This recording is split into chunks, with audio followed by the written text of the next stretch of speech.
Bismillahirrahmanirrahim. Assalamualaikum warahmatullahi wabarakatuh. Perkenalkan, nama saya Putri Cili Agus Sepina, NIM 17060126.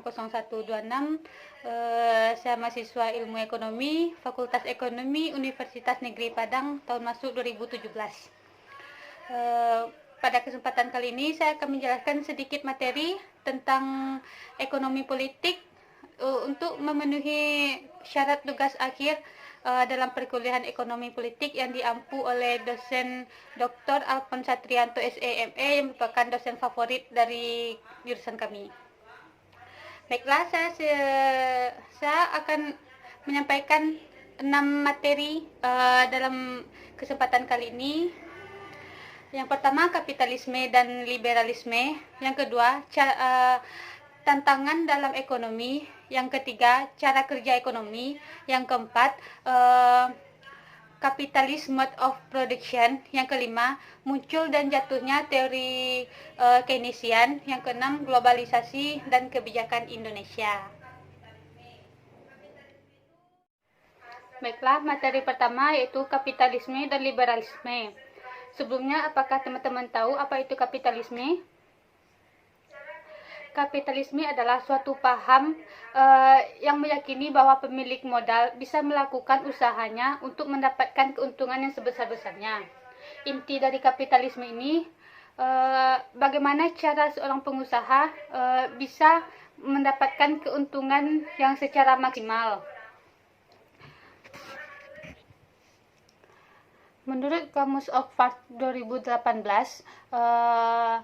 suatu sistem ekonomi dan politik yang mempunyai perdagangan dan industri dalam negara tersebut dikendalikan oleh pihak swasta untuk mendapatkan keuntungan, bukan oleh negara. Saat ini dikenal sebagai era kapitalis pasar bebas, artinya kepemilikan pribadi merupakan alat utama kapitalis yang merupakan salah satu bentuk sistem ekonomi. Di dalamnya, pemerintah memainkan peran sekunder atau peran kedua. Di sini yang menjadi peran utama adalah masyarakat dan pihak swasta. Karena sebagian besar properti dimiliki oleh masyarakat dan swasta. Biasanya, barang yang diproduksi oleh perusahaan dan dijual untuk mendapatkan keuntungan. Dalam kapitalisme, orang dapat menjual barang yang dimilikinya dan orang lain dapat membelinya. Jika satu orang ingin menjual barang dan orang lain ingin membeli, maka para kapitalis tidak perlu memerlukan izin untuk kekuatan yang tinggi.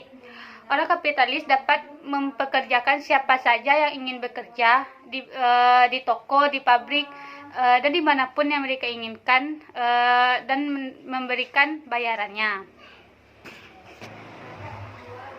Para kaum kapitalis ini juga melakukan investasi, yaitu memberikan uang yang mereka punya untuk mendirikan atau membangun sesuatu untuk di masa depan bisa mendapatkan keuntungan. Menurut Karl Marx, era kapitalis berasal dari pedagang abad ke-16 dan bengkel-bengkel peralatan kecil. Karl Marx tahu bahwa pekerja upahan ada dalam skala kecil selama berabad-abad sebelum industri kapitalis. Nah, teman-teman tahu tidak ciri dari kapitalis? Kapitalis ini memiliki 5 ciri. Yang pertama yaitu adanya akumulasi modal. Yang kedua, memproduksi barang dan jasa untuk dipertukarkan di pasar. Yang ketiga, kepemilikan modal atas alat-alat produksi pribadi. Yang keempat, tenaga kerja mempunyai upah. Jadi yang bekerja di suatu perusahaan akan diberikan upah. Yang kelima, investasi uang untuk menghasilkan keuntungan. Seperti sebelumnya tadi, para kapitalis juga melakukan investasi untuk mendapatkan keuntungan di masa yang akan datang. Berikut adalah kurva dari pasar kapitalis.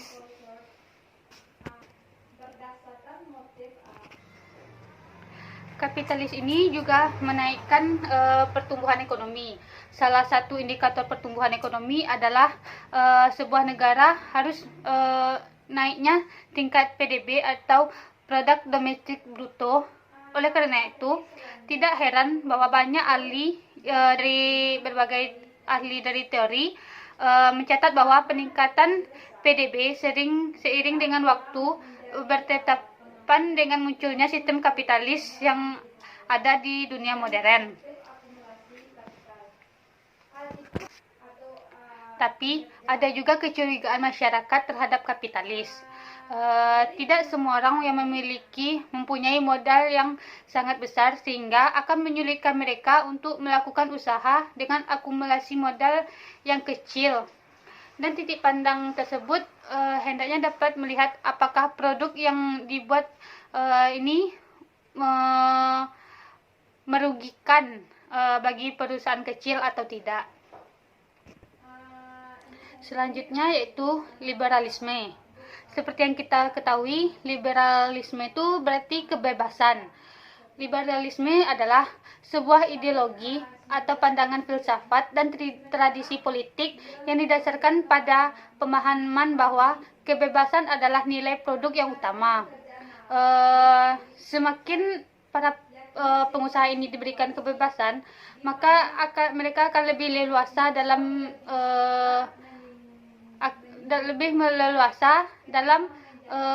memvariasikan produk-produknya. Secara umum, liberalisme mencita-citakan suatu masyarakat yang bebas, dicirikan oleh kebebasan berpikir bagi individu, tidak ada tekanan dari pemerintah. Paham liberalisme menolak adanya pembatasan, khususnya dari pemerintah dan agama. Liberalisme dan kapitalisme ini sebenarnya sejalan, tetapi berbedanya kapitalisme berdasarkan determinan ekonomi, sementara yang liberalisme tidak semata didasarkan pada ekonomi, tetapi juga filsafat, agama, dan kemanusiaan. Menurut Lawin Scarpiro menyatakan bahwa liberalisme adalah perilaku berpikir terhadap masalah hidup dan kehidupan yang menekankan pada nilai kemerdekaan individu dan minoritas bangsa. Liberalisme ini lebih disukai karena memberikan kebebasan kepada para pengusaha dan tidak memiliki tekanan dari pemerintah. Sekian materi yang pertama, akan lanjut ke materi yang kedua. Baiklah, kita lanjut masuk ke materi yang kedua, yaitu tantangan ekonomi politik. Yang pertama itu krisis ekonomi. World 2017 menyampaikan bahwa saat ini demokrasi dalam profesi setelah mengalami kemajuan antara tahun 1970-an hingga awal 2000-an, beropini bahwa demokrasi saat ini mengalami kemunduran. Dengan kata lain, demokrasi saat ini menurun. Terjadinya penurunan kecepatan kepada ekonomi global dan liberal. Sementara itu, pemerintahan Presiden Donald Trump sebagai Presiden Amerika Serikat menunjukkan permudahan terhadap perdagangan liberal dan timbulnya permusuhan pasar krisis ekonomi terhadap Wall Street Capital keuangan global tahun 2017. Yang kedua itu dampak krisis keuangan terhadap demokrasi. Menurut Wolf 2017, bagaimana ketidakseimbangan global mendorong terjadinya krisis keuangan yang saat itu menghancurkan ekonomi di Amerika Serikat. Kesimpulan yang dapat diperluas merekomendasikan program jangka panjang dan jangka pendek untuk menstabilkan dan melindungi pasar keuangan di masa yang akan datang, dan berpendapat bahwa menata ekonomi global tergantung pada reformasi radikal dalam sistem moneter internasional serta kemampuan negara berkembang untuk meninjau lebih lanjut dalam menata keuangan domestik. Nah, yang ketiga, dampak perjanjian internasional terhadap demokrasi. Apa sih dampak dari perjanjian ekonomi internasional? Perjanjian internasional ini hanya membela kepentingan perusahaan besar. Pandangan Wolf 2017 ini semakin sejalan dengan pendapat Profesor Lawrence Summers dari Harvard, yakni perjanjian internasional harus ditinjau bukan dengan seberapa banyak negara yang cocok dengan perjanjian itu atau seberapa banyak penghalang yang akan dihancurkan. Yang keempat, demokrasi di Indonesia. Adapun tantangan signifikan yang dihadapi Indonesia saat ini adalah berupa pelanggaran militer, perlindungan hak-hak mayoritas dari radikalisme Islam. Adapun dalam pembohongan tentang demokrasi, mereka gunakan asumsi bahwa kebijakan keuntungan yang masih digunakan senantiasa berhubungan dengan budaya dan demokrasi. Adalah etos yang bahwa tidak kapitalisme dan demokratis. Nah, selanjutnya tantangan dari ekonomi politik yaitu korupsi. Saat ini korupsi semakin marak terjadi yang dilakukan oleh petinggi negara. Salah satunya seperti kebiasaan meminta kwitansi kosong untuk kepentingan pribadi. Jadi para petinggi negara ini bisa mengisi berapapun nominal yang mereka inginkan, yang bisa mereka cairkan di bank tersebut. Yang kedua, suap dalam proses peradilan. Yang ketiga, memperoleh izin usaha. Para petinggi ini biasa memberikan suap kepada pemerintah untuk menjalankan izin usahanya meskipun usaha tersebut dilarang. Yang keempat, inspeksi untuk keselamatan kerja masyarakat. Sekian materi yang kedua, kita lanjut ke materi yang ketiga.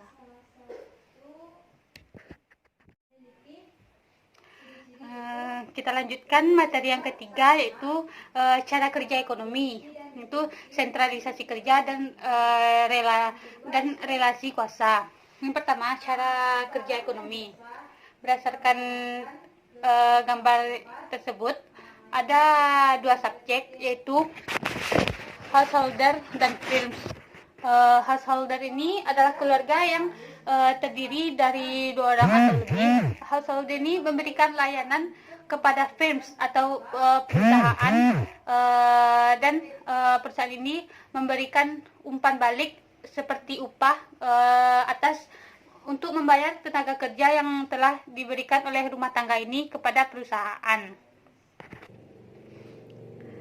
Nah, dari gambar yang telah ditampilkan tadi, ada 4 hal yang diabaikan yang menjadi bagian fundamental. Yang pertama, bahwa seorang memiliki modal, sedangkan yang lain hanya memiliki labor adalah sesuatu yang historis. Artinya, bukan sesuatu yang diberikan begitu saja. Yang kedua, konsekuennya. Cerita tradisional mengatakan bahwa perbedaan penyediaan labor dan penyediaan kapital adalah pada bentuk layanan yang ia berikan. Yang ketiga, interpretasi konvensional ekonomi yang melihat kapital dan labor sebagai 2 faktor produksi merupakan poin penting. Yang keempat, representasi konvensional ekonomi memperlakukan semua peristiwa sosial, psikologis, fisik sebagai externality, sebagai sesuatu yang berada di luar perusahaan, di luar perhatian ilmu ekonomi. Misalnya, polusi dan sampah yang dibutuhkan oleh pertumbuhan ekonomi berada dalam jalur perhatian utama analisis ekonomi. Yang kedua, ini ada sebuah ilustrasi, the meaning of the invisible. Dalam diagram ini ilustrasi dari strategi of the cost reduction, kebutuhan untuk mereduksi biaya akan menaikkan efisiensi, di mana dari perusahaan yang dipacu oleh kompetisi sampai pemerintah yang menekankan pengeluaran dalam menghadapi inflasi. Yang selanjutnya, sains dan nilai prinsip kebenaran bagi siapa dan konteks relasi kuasa. Bagi ilmu ekonomi, arus utama relasi kuasa dan kerja bukanlah hal yang penting untuk diperlihatkan dalam mendefinisikan ekonomi. Dalam analisis kedua memberlakukan ekonomi dengan cara yang berbeda dengan meletakkan dua hal yang diabaikan di posisi sentral. Sains apapun bentuknya adalah sebuah storytelling. Sejak ada bahasa, manusia selalu sering bercerita antar manusia. Subjeknya adalah relasi antara sesama dalam komunitas. Di luar jangkauan persepsi mata manusia, di dalamnya ada kode untuk menata coding of things, proses peristiwa yang terjadi di luar sana, di luar jangkauan persepsi mata manusia. Hal ini membawa dua implikasi. Yang pertama yaitu bahwa dengan demikian perbedaan tradisional antara statement normatif dan statement positif menjadi problematik. Yang kedua, hidup di tengah masyarakat yang di dalamnya ada relasi kuasa antara grup sosial. Posisi kedua yang berbeda dalam masyarakat kondusif bagi persepsi indera dan pengalaman hidup tentang dunia luar di sana dan di sini. Kita menemukan aturan praktis yang memungkinkan kita mengevaluasi berbagai paradigma dalam konteks masyarakat yang berbalut relasi kuasa. Ini disebut kebenaran untuk siapa. Bentuk pertanyaan yang harus selalu kita gunakan menilai sebuah paradigma begitu konsisten logis internalnya direvaluasi dan diterima. Dalam konteks ilmu ekonomi adalah meletakkan di tengah-tengah investasi apa-apa yang secara konvensional dipinggirkan relasi khusus dari kerja sebagai aktivitas. Selanjutnya kita lanjut ke materi yang muncul dan jatuhnya dari Baiklah, kita lanjut ke materi yang keempat, yaitu kapitalis mode of production. Yang pertama, kapitalisme. Seperti yang sebelumnya kita bahas, apa itu kapitalisme? Manusia adalah makhluk sosial. Mereka saling berinteraksi secara resiprokal dan memproduksi syarat-syarat hidup mereka. Definisi manusia ini tidak memberi apapun tentang bagaimana manusia berinteraksi dengan konteks sejarah yang berbeda-beda. Interaksi ini bisa berlangsung dengan banyak cara dan berbagai bentuk. Cara berinteraksi yang dominan dan hegemonik dalam sebuah masyarakat menentukan karakter masyarakat tersebut. Belajar dari Marx, kita akan mengenal istilah modus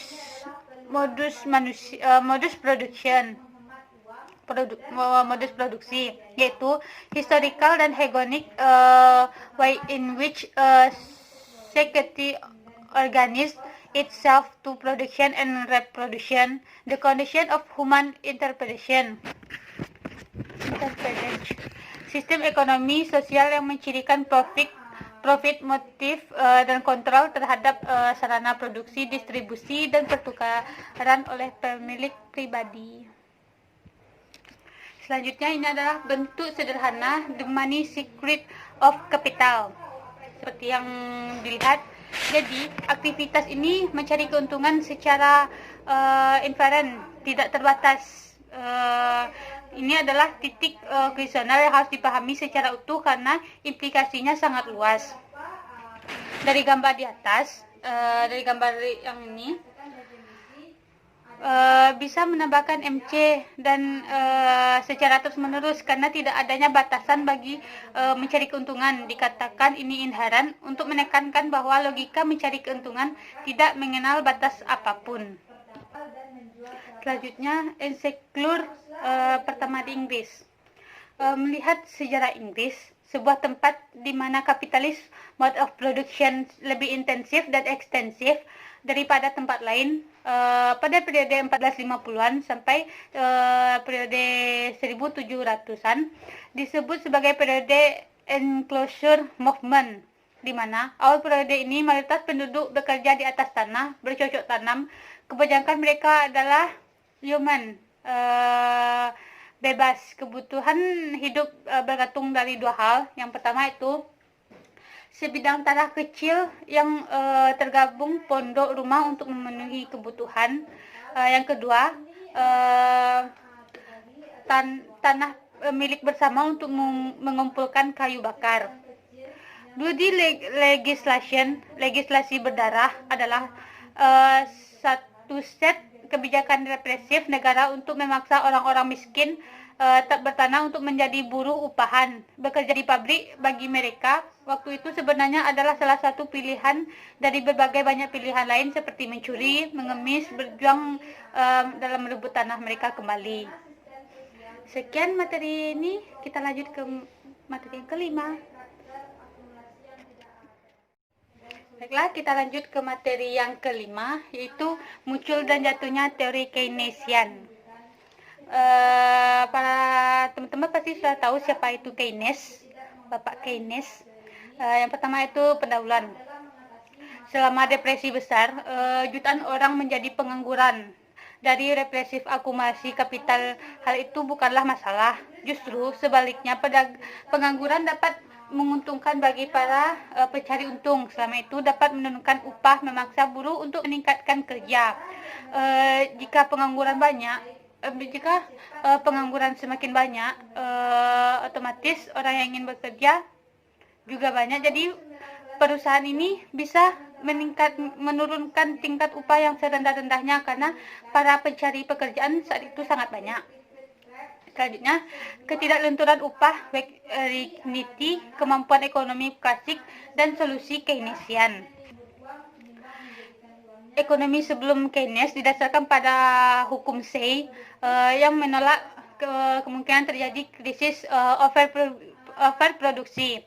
Menurut hukum ini, sumber pokok pemerintahan adalah aliran pendapatan faktor yang dihasilkan melalui proses produksi.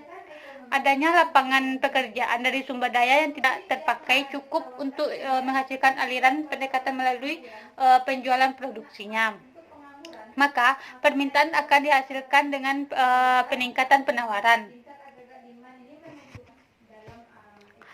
Tahun 1929, Letnick mengampanyekan pengadaan pekerjaan publik, liquidity trap, yakni sebuah situasi di mana investor lebih suka menimbun uangnya ketimbang meminjamkannya untuk kegiatan investasi produktif yang tidak jelas labanya. Tripusuri yang menghasilkan doktrin yang menganggap belanja publik tidak dapat meningkatkan kesempatan kerja.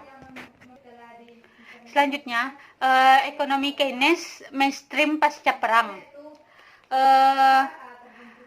Kebijakan ekonomi dan kerja penuh, solusi yang ditawarkan oleh Keynes untuk persoalan pengangguran karena itu berpusat pada tingkat agregat demand. Tingkat agregat demand ini menentukan tingkat output yang terkait dengan tingkat kesempatan kerja. Oleh karena itu, jika ada pengangguran karena kita tidak mempunyai cukup tingkat agregat demand dalam ekonomi. Selanjutnya, fakta-fakta khusus dari era Keynesian.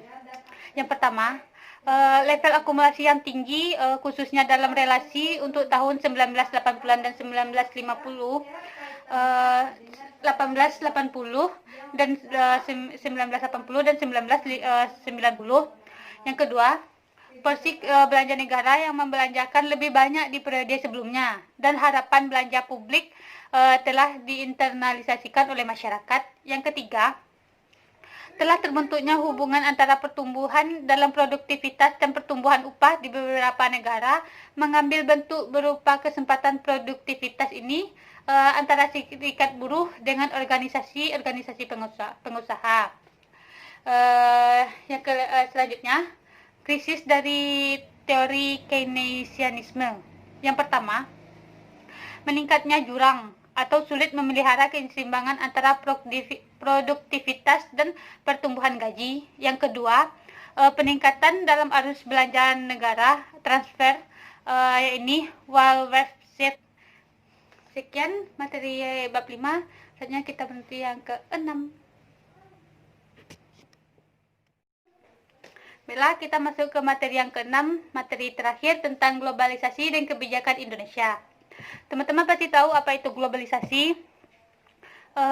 Globalisasi adalah suatu pengintegrasian ekonomi nasional bangsa-bangsa ke dalam ekonomi global. Globalisasi digambarkan sebagai permodalan dunia dan intensifikan kesadaran dunia sebagai suatu keseluruhan atau intensifikasi relasi-relasi sosial seluas dunia yang menghubungkan lokalitas berjauhan sedemikian rupa sehingga peristiwa di suatu tempat ditentukan oleh peristiwa lain yang terjadi bermil-mil jaraknya dari suatu titik dan sebaliknya.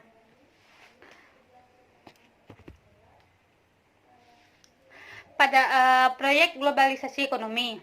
Pada dasarnya, globalisasi terjadi ketika ditetapkannya reformasi sosial global baru yang ditandai dengan diberlakukannya secara global suatu mekanisme perdagangan melalui penciptaan kebijakan free trade, yaitu keberhasilan yang ditandatangani kesepakatan internasional tentang perdagangan pada bulan April tahun 1994 setelah proses yang sulit di Marrakesh, Maroko, yaitu suatu kumpulan perjanjian internasional tentang perdagangan yang dikenal dengan General Agreement and Trade atau GATT.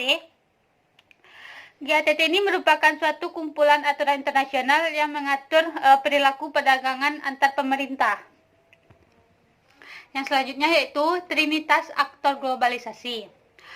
Dalam pengintegrasian ekonomi nasional masuk ke ekonomi global, dalam praktiknya memerankan aktor-aktor utama oleh Mansur Pakin dalam runtuhnya teori pembangunan dan globalisasi, mengungkapkan 3 faktor utama dalam proses globalisasi. Yang pertama itu TNCS, yaitu korporasi multinasional yang oleh negara yang diuntungkan oleh TNCS tersebut membentuk suatu dewan perserikatan perdagangan bebas yang dikenal dengan WTO. Aktor kedua, yang ketiga, lembaga keuangan global seperti IMF dan World Bank atau Bank Dunia. Ketiga faktor inilah yang menerapkan aturan-aturan seputar investasi. Selanjutnya, teori ekonomi dan kebijakan ekonomi. Dalam buku yang berjudul The Wealth of Nation, buku ini ditulis oleh Adam Smith. Dari latar belakang tersebut memicu untuk tergeraknya membebaskan setiap orang mengejar seluruh interestnya masing-masing. Dipercaya ini akan melahirkan kemakmuran. Teori ekonomi liberal ini memiliki filosofi yang menghargai sebesar-besarnya individualisme.